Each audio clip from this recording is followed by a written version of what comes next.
मानव जी, आज भारत मंडपम में आपको कैसा महसूस हुआ?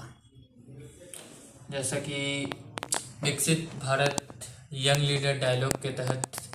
आयोजित राष्ट्रीय युवा महोत्सव 2025 का आगाज़ 10 जनवरी 2025 के दिन भारत मंडपम, जो कि भारत का सबसे बड़ा सभागार है,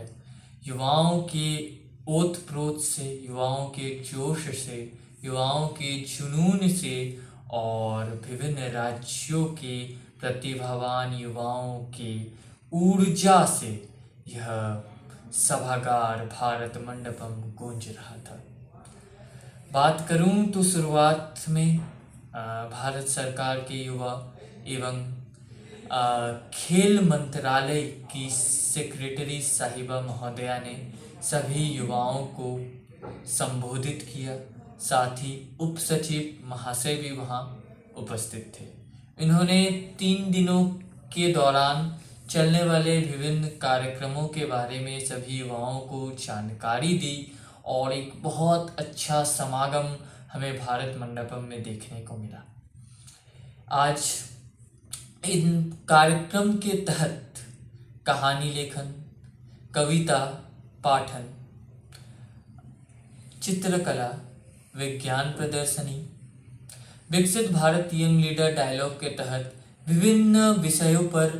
प्रतिभागियों के पीपीटी यानी प्रेजेंटेशन को लिया गया, जिसमें विभिन्न प्रतियोगिताओं में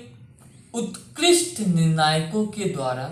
उनका निर्णय भी किया गया और प्रतिभागियों को अपने आने वाले समय में वे जिस भी क्षेत्र में हैं उनमें बेहतर करने के लिए कई प्रकार के सुझाव भी दिए गए और उनके द्वारा किए गए तमाम कोशिशों, उनके द्वारा किए गए तमाम, उन्होंने जो अपने प्रतियोगिताओं से भारत के, विकसित भारत के सपने को जो देखा, उनकी सराहना भी की गई। और भारत मंडपम में ये कार्यक्रम, क्योंकि भारत मंडपम में बहुत सारे ऐसे युवा थे जो अलग अलग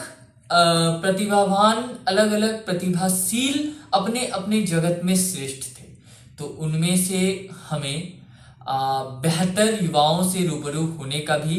अवसर प्रदान हुआ। साथ ही प्रदर्शनी में विज्ञान, तकनीक, नवाचार के विषय में हमें जानकारी भी प्राप्त हुई। साथ ही भारत के मेक इन इंडिया प्रोडक्ट्स, यानी चाहे आप खादी वस्त्र की बात करें, चाहे भारत के हस्तशिल्प यानी जनजातीय लोगों द्वारा बनाए गए शिल्प कला के विभिन्न सामग्री भी वहां रखी गई, जिसे पूरे भारत के विभिन्न राज्यों से आए युवाओं ने देखा और विभिन्न राज्यों की शिल्प कला को भी समझने का एक उत्कृष्ट मौका था। चित्रकला की अगर बात करें तो चित्रकला में विकसित भारत के विजन से संबंधित ऐसे तमाम चित्र बनाए गए जो चित्र लग रहे थे कि एकदम जीवंत है, ऐसा लग रहा था कि उसमें जान ही आ गई है। ऐसे उत्कृष्ट कलाकारों ने उन चित्र को बनाया था और वे आप भारत मंडपम में देख सकते थे। अब अगर बात करूं तो आज का जो अनुभव था वो भारत मंडपम में तो सबसे बेहतर था ही, और उसे और भी बेहतरीन करने के लिए आज प्रधानमंत्री संग्रहालय में हमें ले जाया गया और प्रधानमंत्री संग्रहालय में हमें काफी चीजें जो भारत के इतिहास को गौरवान्वित करती है, भारत को क्यों विश्व गुरु कहा जाता था, भारत का इतिहास क्यों, भारत की विरासत क्यों अनमोल है, इससे हमें रूबरू होने का मौका मिला, जिसके तहत हमने भारत के विभिन्न प्रधानमंत्रियों के कार्य कक्षों, प्रधानमंत्रियों के अध्ययन कक्षों को देखा। साथ ही 2047 में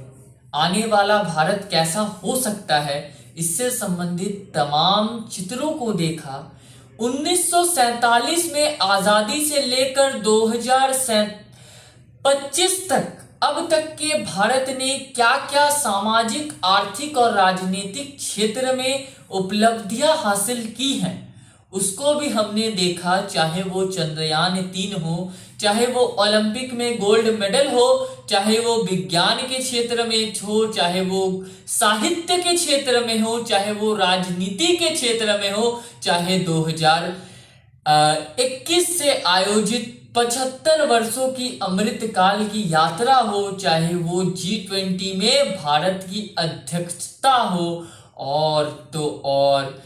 ओलंपिक में गोल्ड मेडल नीरज चोपड़ा का हो। हमने सभी तमाम चीजों को देखा, जाना, पीएम संग्रहालय में भारत की विरासत को समझा, साथ ही उसमें एक सबसे अनमोल धरोहर जो हमारी संविधान थी, द कॉन्स्टिट्यूशन ऑफ इंडिया, उसको हमने जीवंत देखा। क्योंकि ये सिर्फ किताब नहीं है, ये पूरे भारत के लोगों की आकांक्षाएं हैं। पूरे विश्व का सबसे बड़ा लिखित संविधान भारत का संविधान है, जो 133 करोड़ आबादी वाले इस देश को एक अद्भुत देश बनाती है, एक इसके नागरिकों को एक कर्तव्य में बांधती है, चाहे वो देश का बड़ा राजनेता हो, चाहे वो देश का छोटा सा युवा ही क्यों ना हो। इन तमाम चीजों को हमने पीएम संग्रहालय में देखा, विभिन्न प्रधानमंत्री, राष्ट्रपति के जीवन